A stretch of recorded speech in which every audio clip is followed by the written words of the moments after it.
Congress party ने अपने manifesto में जिन बातों का उल्लेख किया है वह भारत जैसे दुनिया के सबसे बड़े लोकतंत्र के लिए एक बहुत खतरनाक संकेत करता है।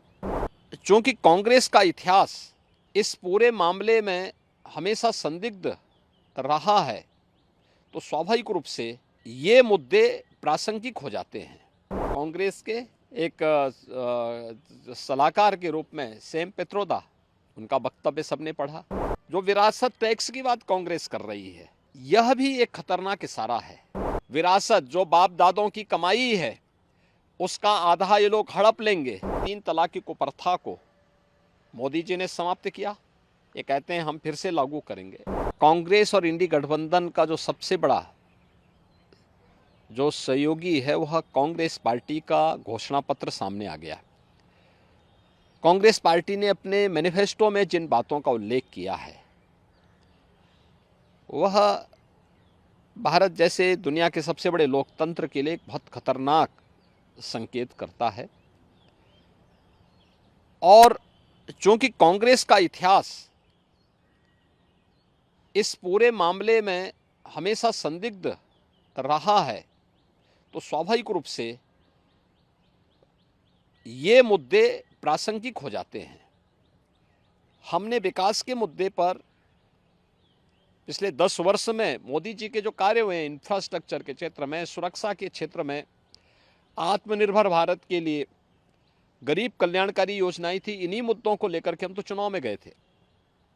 लेकिन उनके मैनिफेस्टो ने हमारा ध्यान आकर्षित किया इस ओर। और आपने देखा होगा कांग्रेस के एक सलाहकार के रूप में सैम पित्रोदा, उनका वक्तव्य सबने पढ़ा।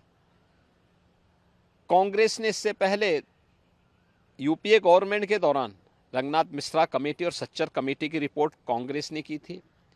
कर्नाटक में कांग्रेस नेतृत्व की सरकार है और कर्नाटक की कांग्रेस नेतृत्व की सरकार ने जिस तरीके से पिछड़े वर्ग के आरक्षण के लाभ में ज़बरदस्ती मुस्लिमों को घुसेड़ करके और उनके अधिकार में बंदरबांट करने और उसमें लूट करने की शुरुआत प्रारंभ की है, ये सभी संदेह पैदा करता है। एक दूसरा, जो विरासत टैक्स की बात कांग्रेस कर रही है,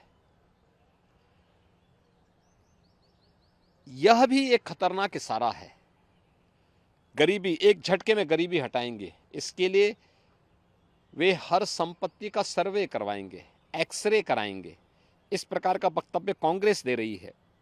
कांग्रेस का मैनिफेस्टो इस बात का उल्लेख कर रहा है और फिर उसके माध्यम से हर एक संपत्ति को ये लोग अपने कब्जे में लेकर के, यानी दोनों चीजें, एक तरफ ये लोग देश के अंदर मजहबी आधार पर देश के विभाजन की आधारशिला रखना चाहते हैं, दूसरी तरफ किसी ने मेहनत से अगर अपनी संपत्ति अर्जित की है, घर बनाया है, कोई प्रॉपर्टी बनाई है, खास तौर पर हमारी माताएं बहनें अपने लिए जेवर खरीदती हैं, उसको ये अपने अधिकार में ले लेंगे। विरासत जो बाप दादों की कमाई है, उसका आधा ये लोग हड़प लेंगे। और तीसरा, व्यक्तिगत कानून, पर्सनल लॉ को पुनः लागू करने की बात, 3 तलाक की कुप्रथा को मोदी जी ने समाप्त किया, ये कहते हैं हम फिर से लागू करेंगे। यानी महिलाओं का इससे बड़ा अपमान हो ही नहीं सकता। तो स्वाभाविक रूप से इस देश का विभाजन जिन कारणों से हुआ था, अगर कोई राजनीतिक दल आज के दिन पर भी उन मुद्दों का उल्लेख करते हुए देश को उधर ले जाने का प्रयास करेगा, तो उसका विरोध हर हाल में होगा। भारत के अंदर नक्सलवाद पूरी तरह समाप्ति की ओर है। अगर नक्सली और माओवादी प्रवृत्ति को फिर से भारत के अंदर पनपाने का प्रयास होगा, उसका पुरजोर विरोध होगा। भारतीय जनता पार्टी इसको कतई स्वीकार नहीं कर सकती। देश के अंदर यहां की जनता जनार्दन की संपत्ति पर, भ्रष्टाचारियों की संपत्तियों के खिलाफ कार्रवाई पहले से सरकार कर रही है। उनके एक एक पाई का हिसाब होगा।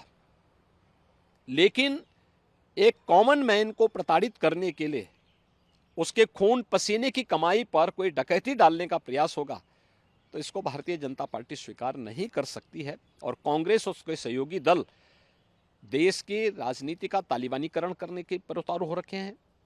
देश के अंदर माओवादी दुष्प्रवृत्ति को जबरन थोपने का प्रयास कर रहे हैं और पर्सनल कानून के नाम पर देश की महिलाओं का अपमान करने का प्रयास कर रहे हैं और लोगों की संपत्ति पर जो इनकी कुदृष्टि लगी हुई है, इसलिए ये मुद्दे आए हैं जो आज के परिप्रेक्ष्य में रिलेवेंट हैं।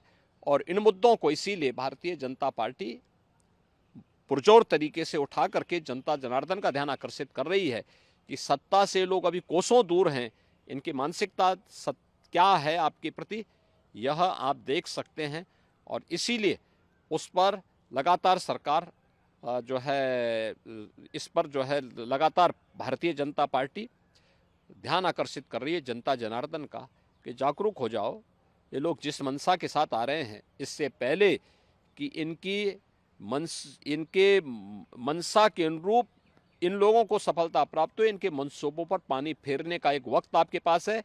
आपका एक वोट देश की तस्वीर और तकदीर को बदलने में निर्णायक साबित होगी और वह आपने 2014 में किया था, क्योंकि 11, 12, 13 में तत्कालीन केंद्रीय मंत्री पी चिदम्बरम बार बार विरासत टैक्स की बात कर चुके थे।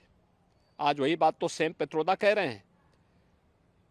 इसीलिए इन चीज़ों को लेकर के आज फिर से जनता जनार्दन को बार बार कहा जा रहा है कि वो कांग्रेस के इन मंसूबों पर समय रहते अपने वोट के माध्यम से पानी फेरने का काम करें, अन्यथा यह गठबंधन देश के लिए भी, कॉमन मैन के लिए भी और आधी आबादी के लिए भी भयंकर खतरा पैदा। कांग्रेस पार्टी ने अपने मैनिफेस्टो में जिन बातों का उल्लेख किया है वह भारत जैसे दुनिया के सबसे बड़े लोकतंत्र के लिए एक बहुत खतरनाक संकेत करता है।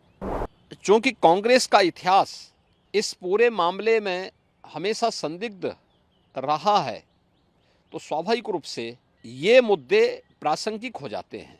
कांग्रेस के एक सलाहकार के रूप में सैम पित्रोदा, उनका वक्तव्य सबने पढ़ा। जो विरासत टैक्स की बात कांग्रेस कर रही है, यह भी एक खतरनाक इशारा है। विरासत जो बाप दादों की कमाई है, उसका आधा ये लोग हड़प लेंगे। 3 तलाक की कुप्रथा को मोदी जी ने समाप्त किया, ये कहते हैं हम फिर से लागू करेंगे। कांग्रेस और इंडी गठबंधन का जो सबसे बड़ा जो सहयोगी है वह कांग्रेस पार्टी का घोषणा पत्र सामने आ गया। कांग्रेस पार्टी ने अपने मैनिफेस्टो में जिन बातों का उल्लेख किया है वह भारत जैसे दुनिया के सबसे बड़े लोकतंत्र के लिए एक बहुत खतरनाक संकेत करता है।